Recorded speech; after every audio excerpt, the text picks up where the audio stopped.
Hi guys, for this tutorial I'm going to show you how to make the leather embossed earrings. Now the supplies for this particular project will vary depending on what you want the outcome of your earrings to be.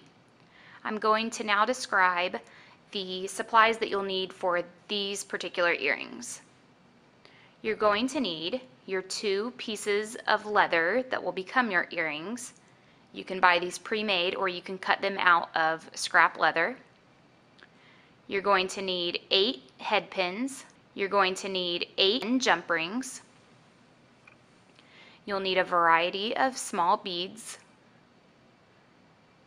2 ear wires. You'll need 2 end crimps. We're going to use a variety of paint and of course paint brushes. You'll need a mallet, a needle tool, and then you're going to need a pair of needle nose pliers, wire cutters, and round nose pliers. And of course you'll need the Versa tool, which is what we will use for the embossing. So let's begin. Alright, so we're ready to begin the first part of making your earrings, which is the embossing step. So depending on what design you want on here, that will depend on the tip that you're using. I'm using this fine point tapered edge one. It's just really important to remember that if you are going to change out the tip of your Versa tool in the middle of embossing, that you let it cool down first. You have to unplug it, use your pliers when you're ready to change out the tip, and you'll unscrew it and screw on a different tip. But again, it's really important that you let it cool down first. So for this particular set of earrings in this tutorial, I'm going to use this tip the whole time. So these Versa tools are really nice because they're great for a variety of things. We use these for wood burning. You can also use them for soldering, cutting styrofoam. They have obviously a lot of versatile functions. So it comes with this little stand, which is nice, which you definitely want to make sure you use. If you are doing something else, you can set it down on that. You certainly don't want to set this down directly on the table. So I have this set on the orange, kind of a little past halfway. The directions, if you buy one of these, actually tell you for leather to go to the cooler setting, but I've found that it actually gives you a nice, the embossing comes out a lot more clear if you go a little bit hotter. So that's kind of your preference, but the low to medium is a good setting. So when you do this, depending on the size of the shape of leather that you're using, I would recommend using some pliers to kind of hold that still so you're not getting your hands too close to the tip of the embossing tool. So I'm going to use these bent nose pliers here. You could use needle nose pliers or something else that you have handy that can hold it still. If you want to begin by drawing out your design with your Versa tool when it is cooled off, so when it's unplugged, you can do that to kind of rough sketch it in. Or if you want to just kind of roughly go through it, that will work as well. So to begin the design, what I'm going to do is start on this side here, and you'll see kind of a stream of smoke. And I think it's easiest to pull this design, pull the tool kind of away from you, or I'm sorry, towards you, I guess that would be, wouldn't it? And of course, always remembering to be careful. The nice thing about the Versa tool is that it comes with, also comes with tips that have like different stamps on them. So if you wanted to stamp a design into it, you could do that. But you should be able to see the design burning into the leather now. And I'm just kind of making up a design as I go. I don't really have anything necessarily in mind. Just kind of a little free form design here. And you will smell a distinct odor that comes off, like burnt leather, obviously. The more you do this, it wouldn't be a bad idea to maybe wear a mask if the smell's starting to get to you, but it's not harmful, so. Okay, so you can see it's really quick to do. Obviously, the more intricate a design you choose, then the longer it's going to take. You can go back and add whatever kind of embellishments you want. If you see that a line didn't emboss as much as you would like, you can go back over it. And you can, when you get finished with this, you could always leave your design as is with these kind of burnt lines in it, or you can go back and paint it or add a patina, which is what we're going to do, is go back and paint our design when we're done. So I'm going to finish this up. I'm going to go back and add some more details. When I come back, I'm going to show you how to punch the holes into it to allow for your ear wire and the beads that will hang off of the bottom. Okay, now I'm ready to add my holes that I want to go into my earring. I've finished up embossing the design, and I want to have 4 holes at the bottom to allow for these beads to dangle from the bottom, and these little segments I'll show you how to make in the next step. You could also punch a hole in the top if you wanted your ear wire to hang directly from the top. For this particular project, we're going to use these crimp ends and crimp those into place on there to hold the rest of the earring. So to do this, I'm going to use this needle tool. You can use really anything that has a sharp point that is durable enough to be hammered in. So I want to create 4 holes, and I don't want to go too close to the edge so that it tears and you create a tear in the leather. I want to just punch a hole. So I'm going to place this there and just hammer right through it. And you want to make sure that you go all the way through, but be careful not to poke a hole in your table.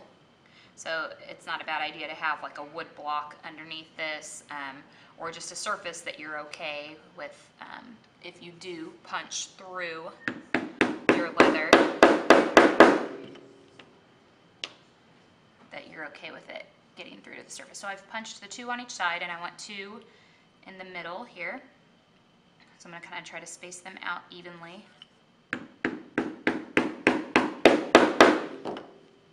And 1 more. Get it right into position.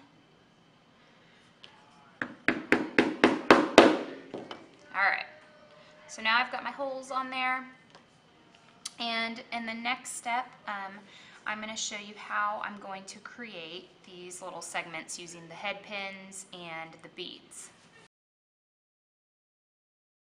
Alright, I have my holes punched, and I'm ready to assemble the head pins with the beads on them that will dangle from the bottom.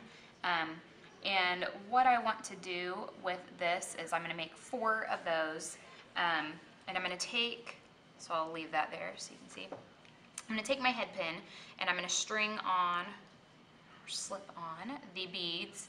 You can use any beads that you want. You could have as many segments hanging from the bottom as you want. I've also had kids in the past who've put one that would hang from the top part of the earring. You can certainly embellish these however you want. I even had a student that wrapped some wire, kind of free form, wrapped it around the earring piece and added some beads that way as well. So you're going to slip, I'm going to slip my 2 beads on here, and then obviously this is way too long, so I'm going to trim off enough, leaving about a 1/2 inch.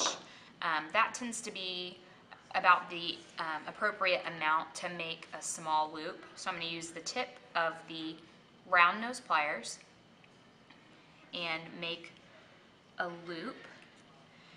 And when I get done with my loop, I want to bend it back so that it's centered over the head pin. So you can see how this loop here is centered over that pin, and this one kind of comes off to the side. So you can just take your pliers and bend that back like that.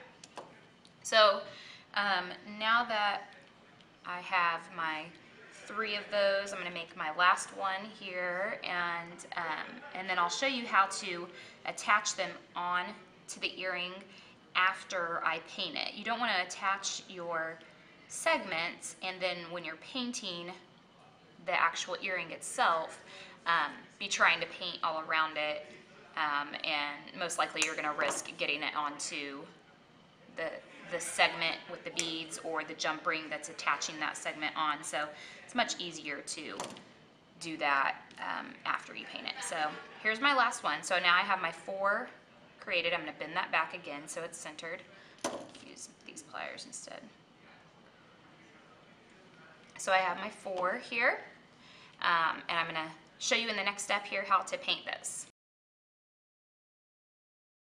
When you are ready to begin painting, if you choose to paint your earrings, you want to keep in mind that the whole point of this is that you're embossing earrings. So if you load on the paint so thick that it fills in all of the embossed lines, then you're not even going to be able to see your design. So you want to apply the paint in a really, really thin fashion. So when you get the paint on your paintbrush, I would try to spread it as thin as you can. What I would also do is try to apply your lighter colors first.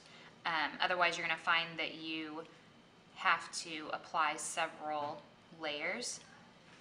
So I just dipped my paintbrush one time and I am just trying to spread it on there as much as I can.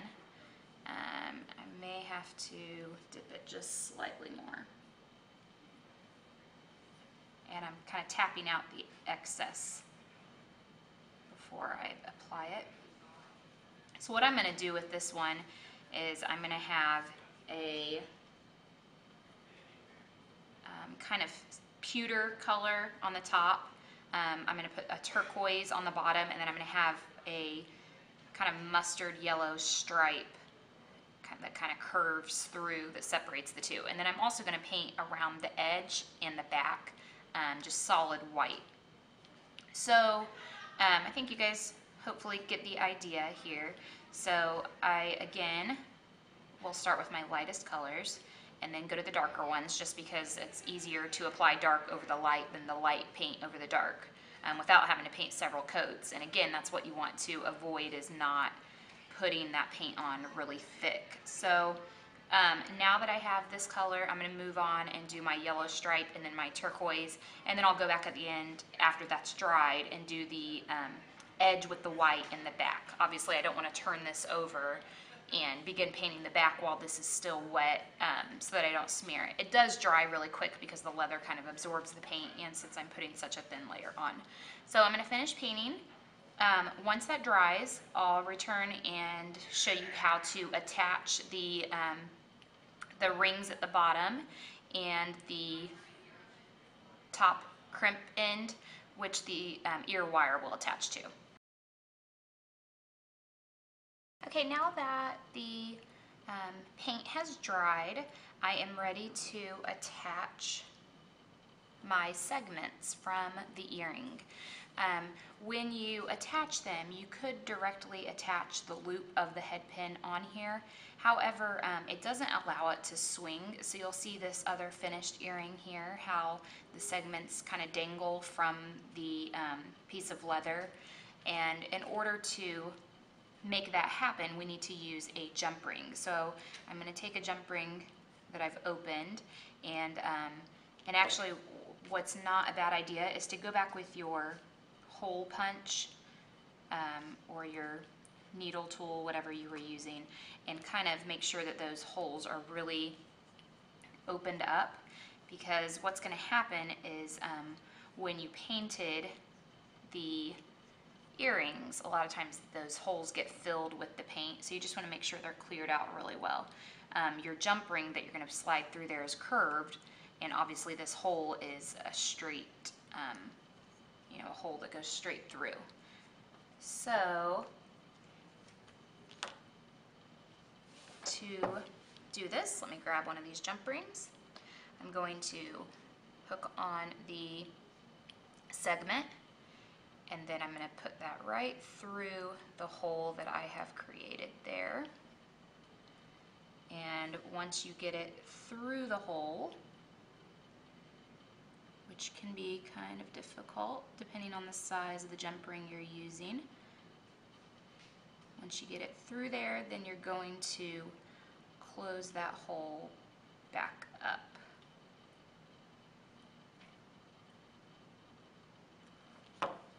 Okay, it's one on here. Let me loosen that up a little bit. I'm going to go ahead and connect the other 3 on here as well so that it matches this one.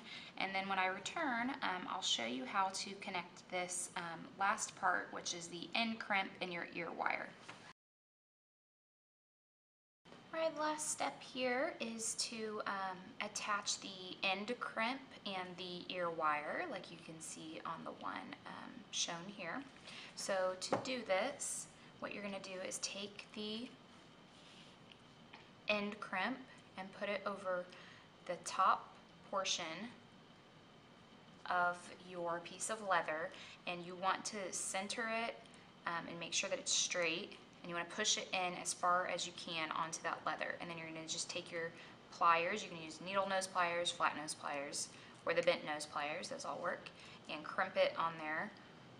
So squish it on there basically really tightly, like that. And that end crimp has little teeth in it, so those teeth really hold on to the leather well. And then from there, there's a little loop on this end crimp, so I'm going to open up the ear wire, this, and I'm going to hook this on. You want to make sure when you hook it on, you pay attention to the direction that the hook is going, so that when you run it through here, your earring hangs facing forward. You don't want to put your hook on backwards like this, and then when you put the earring on, it's backwards. So I'm going to hook this through, like so, and just use my pliers to close the hook back up, the little loop there. And now you can see the pair of earrings are complete. To view more tutorial videos and information on our projects, please visit our website at www.cnhsart.com.